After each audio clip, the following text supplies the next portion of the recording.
श्री शिवाय नमस्तुभ्यम, हर हर महादेव। दोस्तों, आप सभी लोग जानते हैं कि 23 नवंबर 2025 यानी रविवार को पड़ रही है मार्गशीर्ष मास की शुक्ल तृतीया तिथि।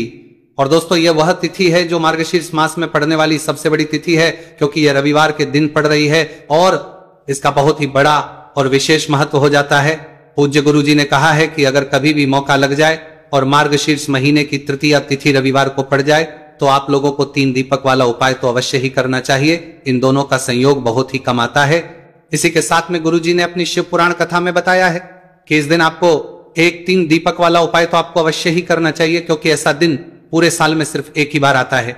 और दोस्तों, आप सभी लोग जानते हो कि रविवार तृतीया तिथि का अगर सबसे बड़ा कोई उपाय है तो वह 3 दीपक वाला है। तो दोस्तों, रविवार तृतीया तिथि के दिन आप लोगों को इस 3 दीपक वाला उपाय को जरूर करना है। बहुत सारे लोग होंगे जिन लोगों ने इस उपाय को ना किया हो, मतलब पूरा साल निकल गया, उन्होंने किसी भी दिन इस 3 दीपक वाला उपाय को ना किया हो। पर दोस्तों, आपके पास एक आखिरी मौका बचा हुआ है, जो कि 23 नवंबर रविवार तृतीया तिथि के दिन है। इस दिन आप लोगों को इस वाले उपाय को जरूर कर लेना। भले ही आपने पूरे महीने भर इस उपाय को ना किया हो, पर अगर आपने इस मार्गशीर्ष महीने के रविवार तृतीया तिथि के दिन अगर इस वाले उपाय को कर लिया तो आपको इस उपाय को करने का वह फल मिलेगा जिसकी आपने कभी कल्पना भी नहीं करी होगी। इसीलिए आप लोग इस वाले उपाय को एक बार जरूर कर लेना है, ताकि आप लोगों के हाथ से यह मौका ना जा सके और आपको इस उपाय को करने का फल मिल सके। दोस्तों, ये उपाय पंडित जी अपनी अभी की ही श्री शिव महापुराण की कथा में बताया है जी। इस उपाय को आज हम आपको बहुत अच्छे से समझाने वाले हैं। इस वीडियो को देखने के बाद इस उपाय को समझने के लिए आपको कोई और वीडियो को देखने की जरूरत नहीं पड़ेगी।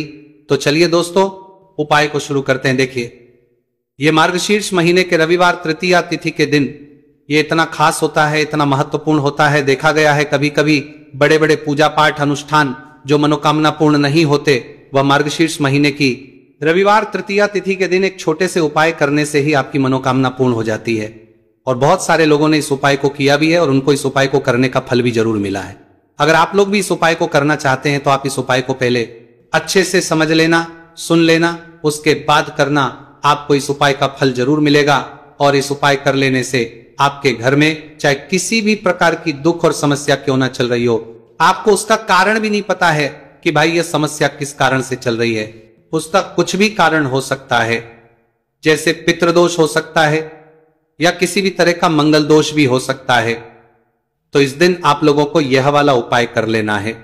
यह एक ऐसा उपाय है जिस उपाय को अगर किसी विशेष दिन पर किया जाए तो भाई उस विशेष दिन का जो है वो तो हमें मिलता ही मिलता है, पर हमने उस दिन पर इस उपाय को किया है तो हमें उससे भी बड़ा फल मिलता है, और फल बहुत जल्दी मिलता है, क्योंकि आप इस उपाय को बहुत ही बड़े और विशेष दिन पर कर रहे हो। तो चलिए अब उपाय के बारे में बात करते हैं, लेकिन उससे पहले आप लोगों को यह जानना आवश्यक है कि आखिर ये उपाय किस समय करना है, किसको करना है और कैसे करना है। तो चलिए हम आगे आपको वीडियो में एक एक करके बता देते हैं। लेकिन उससे पहले अगर आप लोग हमारे चैनल पर पहली बार आए हैं या फिर मेरी आज पहली बार सुनना रहे हैं तो हमारे चैनल को सब्सक्राइब जरूर कर लेना और इस वीडियो को लाइक करके कमेंट बॉक्स में श्री शिवाय नमस्तुभयम ओम नमः शिवाय जरूर टाइप कर देना। तो दोस्तों, इस 3 दीपक वाला उपाय को हमें इस रविवार तृतीया तिथि के दिन कैसे करना है, किसको करना है, किस समय करना है और कहां पर करना है, ये सारे सवालों के जवाब आपको इस वीडियो में मिल जाएंगे।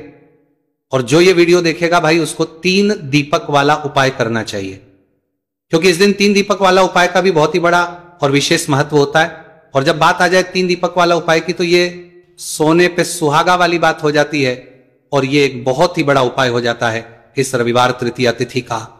तो अब दोस्तों, इस 3 दीपक वाला उपाय को आखिर करना किसको है, सबसे पहले हम लोग वो बात जान लेते हैं। तो देखो, घर की जो बड़ी माताएं बहनें होती हैं, उन माताओं बहनों में से कोई एक बड़ी माता बहन इस वाले उपाय को कर सकती है। और दोस्तों, अगर आप चाहें तो अपने घर में से सभी सदस्यों को भी इस उपाय को करवा सकते हैं। अगर किसी व्यक्ति की खुद की कोई मनोकामना है, खुद की कोई दुख और परेशानी है जो कि वो अपने लिए ही करना चाहता है, इस वाले उपाय को तो वो खुद अपने लिए भी कर सकता है। बाकी अगर कोई घर में से ऐसा है जो कि अपने पूरे घर परिवार की सुख और शांति के लिए ये वाला उपाय करना चाहता है भाई, वो भी कर सकता है, उसमें भी कोई दिक्कत वाली बात नहीं है। कहने का मतलब यह है कि इस उपाय को हर एक सदस्य भी कर सकता है और पूरे घर परिवार के सदस्य के लिए, घर की बड़ी माताओं बहनों में से कोई एक माता बहन भी कर सकती है। माताएं बहनें अगर घर में उपस्थित ना हो या वह ये वाला उपाय ना कर पा रही हो तो फिर घर का कोई बड़ा सदस्य भी इस 3 दीपक वाला उपाय को कर सकता है, चाहे फिर वह पुरुष ही क्यों ना हो, उसमें भी दिक्कत वाली बात नहीं। उसके बाद में दोस्तों जो अगला प्रश्न निकल कर आता है वो ये आता है इस उपाय को लेकर कि आखिर इस उपाय को हमें किस समय करना है, सुबह के समय करना है कि शाम के समय करना है। तो देखो, इस वाले उपाय को आप लोग सुबह के समय भी कर सकते हो और शाम के समय प्रदोष काल में भी कर सकते हो। अब अगर आप पूछो कि भाई सबसे उत्तम समय कौन सा रहेगा इस 3 दीपक वाला उपाय को करने का, तो हम आपसे बस यही कहा कि इस उपाय को आप सुबह के समय करेंगे तो ज्यादा बेहतर होगा। बाकी अगर प्रदोष काल शाम के समय भी करेंगे तो भी अच्छा होगा, उसमें कोई भी दिक्कत वाली बात नहीं है।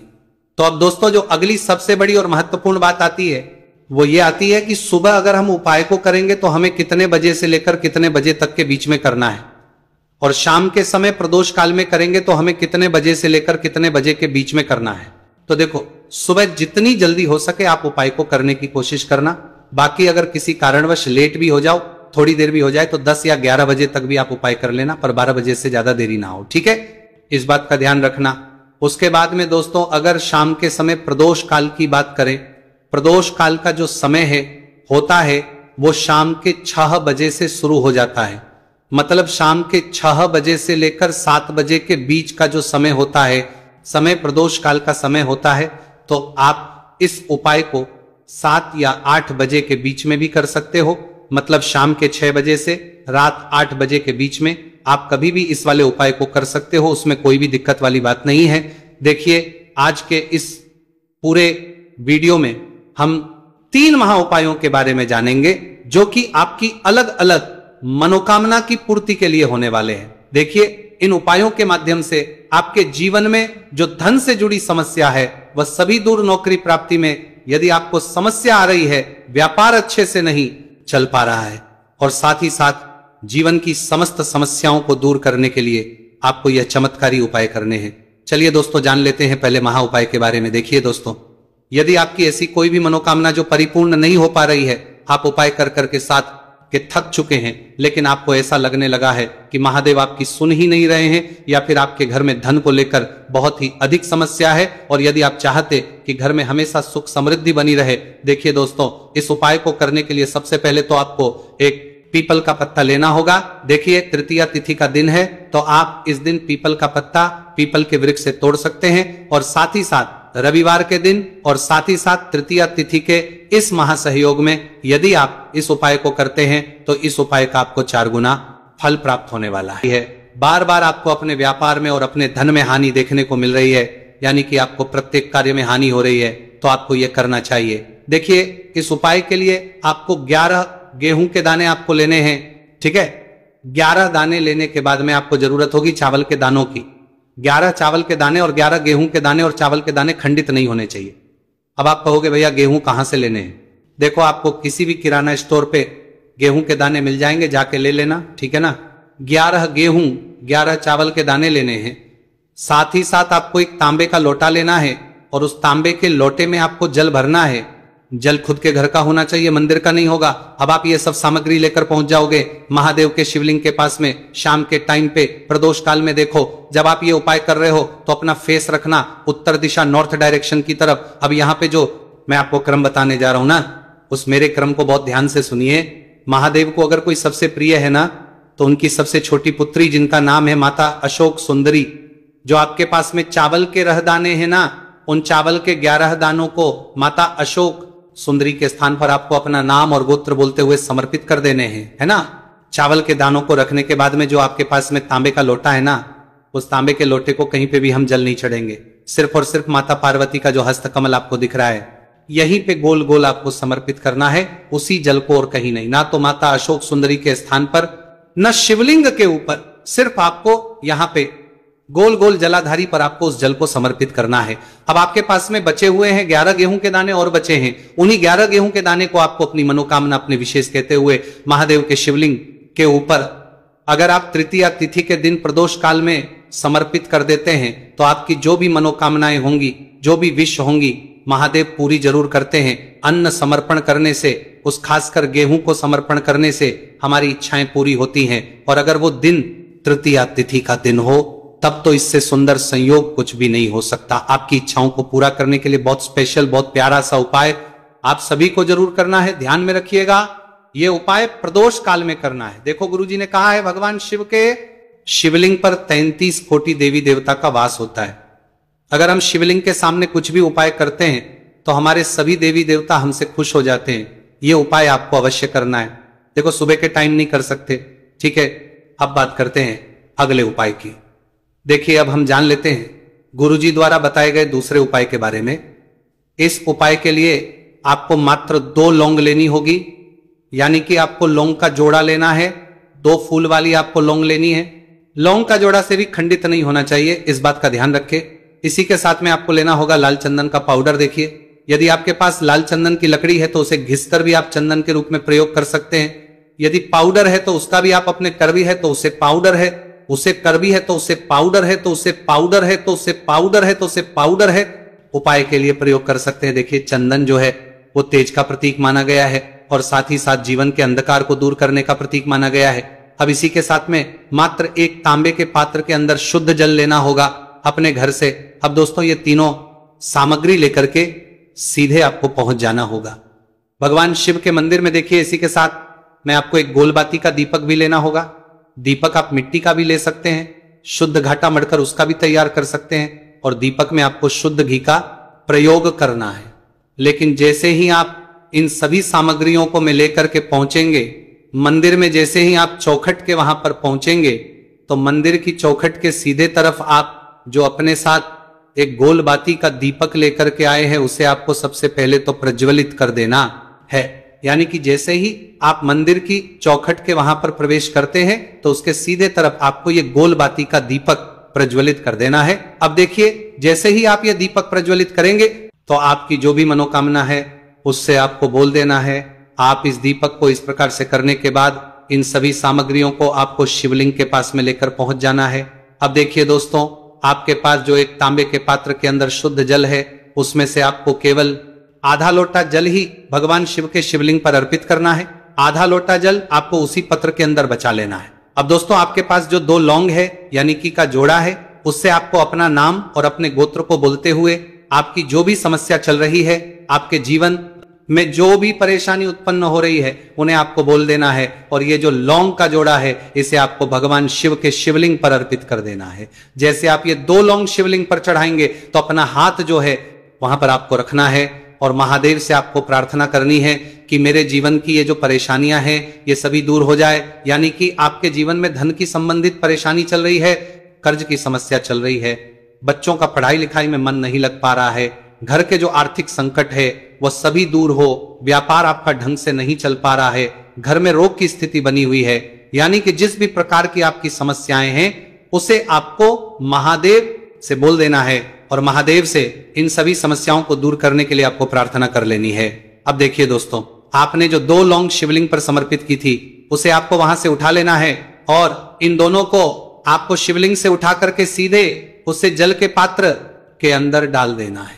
यानी कि अपने आधा लोटा जल और बचाया हुआ था उसी के अंदर आपको ये 2 लौंग डाल देनी है और साथ में आप जो लाल चंदन लेकर के आए थे उस लाल चंदन को भी आपको उसी पात्र के अंदर डाल देना है। यानी कि आधा लोटा जल और बचा हुआ है तो उसी आधे लोटे जल के अंदर आपको ये लाल चंदन भी डाल देना है। अब देखिए इस आधे लोटे जल में है जिसमें अपने 2 लौंग ली है, लाल चंदन डाला है, उसे सीधे लेकर के आपको पहुंचना है बेलपत्र के वृक्ष के।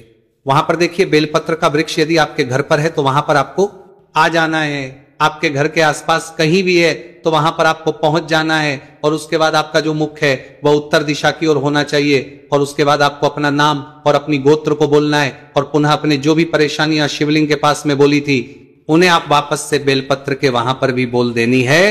और ये जो आधा लोटा जल और है इससे आपको पूरा बेलपत्र के वृक्ष की जड़ में श्री शिवाय नमस्तुभयम इस मंत्र का जाप करते हुए समर्पित कर देना है।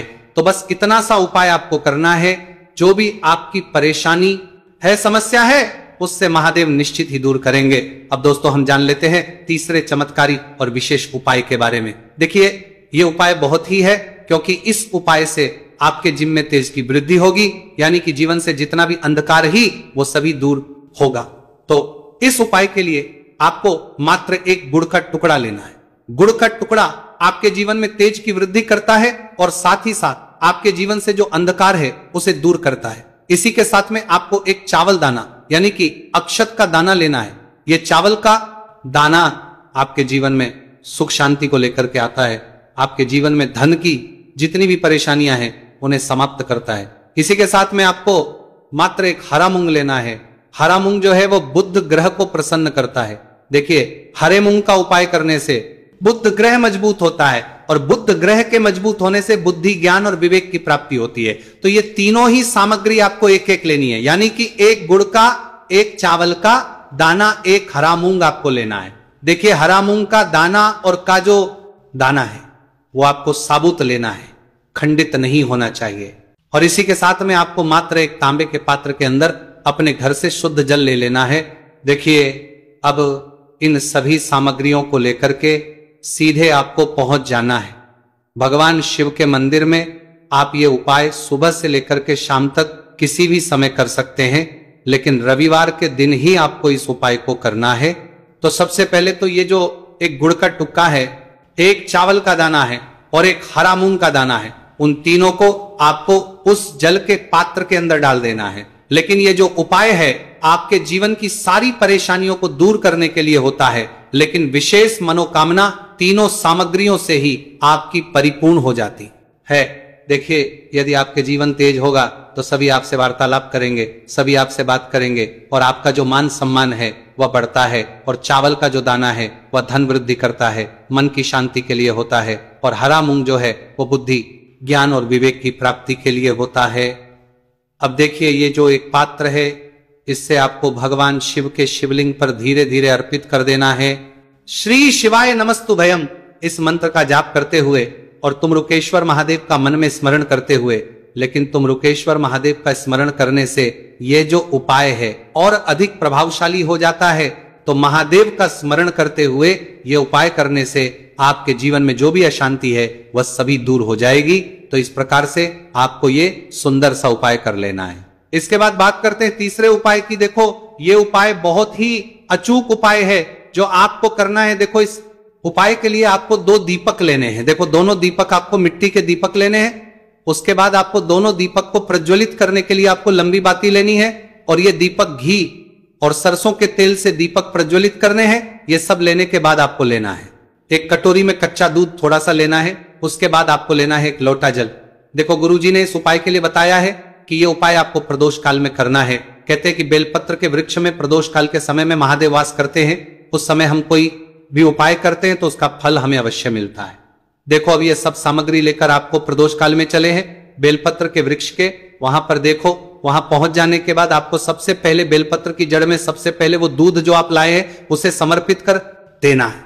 उसके बाद आपको जो 1 लोटा जल जो आप लाए हैं वो आपको धीरे धीरे बेलपत्र की जड़ में समर्पित कर देना है। उसके बाद आप जो दीपक लाए हो, दोनों दीपक को आपको बेलपत्र की जड़, बेलपत्र की तरफ मुंह करके बाती का आपको एक दीपक घी का और एक दीपक तेल का प्रज्वलित कर देना है। और आपकी जो भी मनोकामनाएं हैं वो महादेव को बोलना है। देखो ने कहा रविवार के दिन पर बेलपत्र की जड़ में दीपक प्रज्वलित कर देता है, महादेव उसकी सभी मनोकामना पूरी कर देते हैं। देखिए दोस्तों आज के इस वीडियो में हमने आपको रविवार के दिन किए जाने वाले 3 बहुत ही सुंदर से उपाय बताए हैं। जो भी आपके लिए उचित है, सरल है, उसे आप कर सकते हैं। यदि उपाय से जुड़ा किसी भी प्रकार का सवाल है तो कमेंट में पूछ लें। उपाय को करते समय आप किसी भी प्रकार की गलतियां ना